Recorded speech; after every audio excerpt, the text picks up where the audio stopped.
हमारी धरती से डायनासोर्स कैसे खत्म हुए थे ये तो आप सभी जानते होंगे, लेकिन इतिहास में धरती पर मेगालोडॉन और टाइटेनोबोआ जैसे विशाल जीव भी रहा करते थे। आज से 36 लाख साल पहले मेगालोडॉन धरती के समुद्रों पर राज किया करती थी, जो ग्रेट व्हाइट शार्क से कम 2 टाइम्स बड़ी होती थी और इसके टीथ भी साइज में डबल थे। मेगालोडॉन अपने शिकार को इतनी पावर से बाइट करती थी जैसे किसी ने एक ऊंची बिल्डिंग से अफ्रीकन एलिफेंट को आपके ऊपर फेंका हो। उस समय धरती के समुद्रों में मेगालोडॉन से टक्कर लेने की ताकत किसी में नहीं थी, लेकिन फिर भी यह जीव विलुप्त हो गया।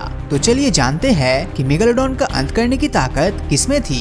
दोस्तों, मेगालोडॉन के विलुप्त होने के पीछे का सबसे बड़ा कारण खुद ग्रेट व्हाइट शार्क को माना जाता है। मगर जो जीव मेगालोडॉन से साइज में आधा भी नहीं है, वो उसका अंत कैसे कर सकता है? ये बात सच है कि ग्रेट व्हाइट शार्क साइज के मामले में मेगालोडॉन के सामने कहीं भी नहीं टिकती थी, लेकिन अपनी बड़ी साइज के कारण मेगालोडॉन उतनी फास्ट नहीं थी और ग्रेट व्हाइट शार्क उनसे आसानी से बच जाया करती थी। दूसरी ओर जब दुनिया के समुद्रों में ग्रेट व्हाइट शार्क की संख्या तेजी से बढ़ी, तो उन्होंने मेगालोडॉन के पसंदीदा शिकार स्मॉल शार्क को छीनना शुरू कर दिया। हो सकता है कि खाने की कमी और ग्रेट व्हाइट शार्क के ग्रुप अटैक्स के कारण इनकी संख्या कम होती गई हो और आखिर में शायद ये विलुप्त हो गया होगा। कुछ वैज्ञानिक मानते हैं कि मेगालोडॉन का अंत किसी सुपरनोवा के कारण हुआ था। ऐसा माना जाता है कि उस समय हमारे सोलर सिस्टम के करीब वाले कोई तारे में सुपरनोवा एक्सप्लोजन हुआ होगा, जिसके कारण धरती के एटमॉस्फेयर में काफी बदलाव हुआ होगा। धरती पर हेवी इलेक्ट्रॉन्स यानी कि म्यून्स की बारिश हुई होगी, जिससे समुद्र का तापमान बढ़ना लाजमी था।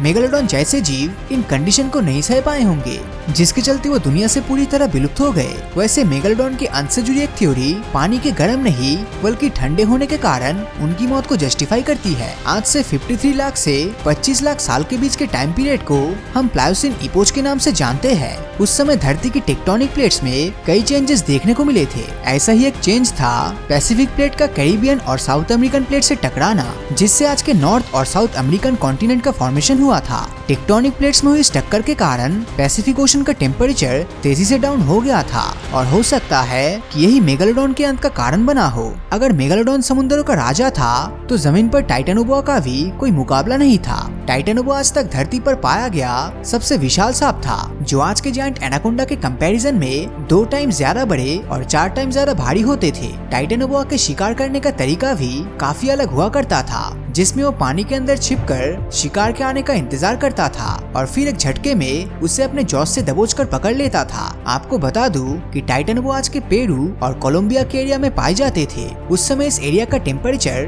टाइटेनोबोआ जैसे ठंड खून वाले जीवों के लिए आइडियल हुआ करता था, लेकिन धीरे धीरे यहाँ का टेम्परेचर गिरने लगा और टाइटेनोबोआ के मेटाबॉलिज्म पर गलत इम्पैक्ट पड़ने लगा। ऐसा अनुमान लगाया जाता है कि इसके कारण टाइटेनोबोआ की साइज कम होने लगी होगी और इसी तरह इस सांप की प्रजाति खत्म हो गई होगी। हालांकि अगर ऐसा है तो आज हमें कम से कम छोटी साइज के टाइटेनोबोआ तो जरूर देखने को मिलते।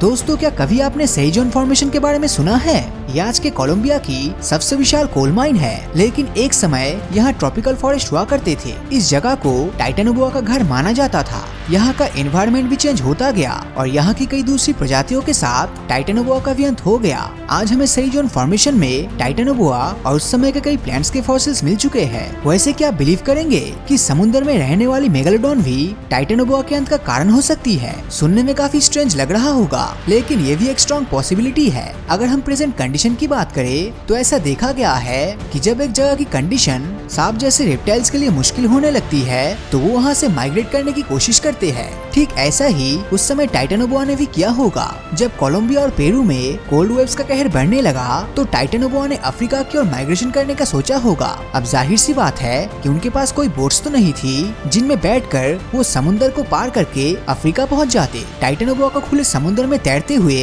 अपनी मंजिल तक पहुंचना था और टाइटेनोबोआ ने बिल्कुल वैसा ही किया होगा और इसके चलते समुद्रों में टाइटेनोबोआ का सामना मेगालोडॉन से होना लाजमी था।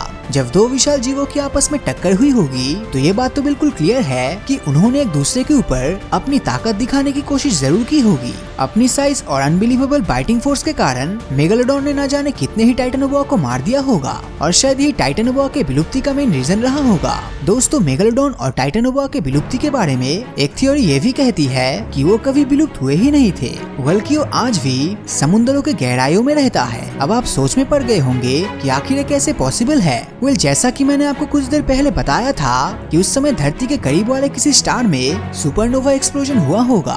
इसके कारण धरती का एटमॉस्फेयर काफी गर्म हो गया होगा और धरती पर हैवी इलेक्ट्रॉन्स की बारिश भी हुई होगी। इससे धरती के समुद्रों के अपर लेयर के वाटर का टेम्परेचर तेजी से बढ़ गया और जीवों के लिए छिपने और अपने आप को बचाने की एक ही जगह बची होगी और वो जगह थी गहरा समुंदर। हो सकता है कि आज भी मेगालोडॉन और टाइटेनोबोआ जैसे जीव समुद्रों की गहराई में रह रहा होगा और क्या पता एक दिन वो सतह पर फिर से लौट आए। वैसे आप इसके बारे में क्या सोचते हैं, हमें कमेंट करके जरूर बताएं। और अगर ये वीडियो आपको अच्छा लगा हो तो इस वीडियो को लाइक और अपने दोस्तों के साथ शेयर करना मत भूलना। और अगर अभी तक आपने हमारे चैनल को सब्सक्राइब नहीं किया है तो सब्सक्राइब करके नोटिफिकेशन बेल को ऑन कर दीजिए, क्योंकि मैं ऐसी वीडियोस हर हफ्ते लाता रहता हूँ। तो मिलता हूँ आपसे अगले वीडियो में और हमेशा की तरह थैंक्स फॉर वॉचिंग।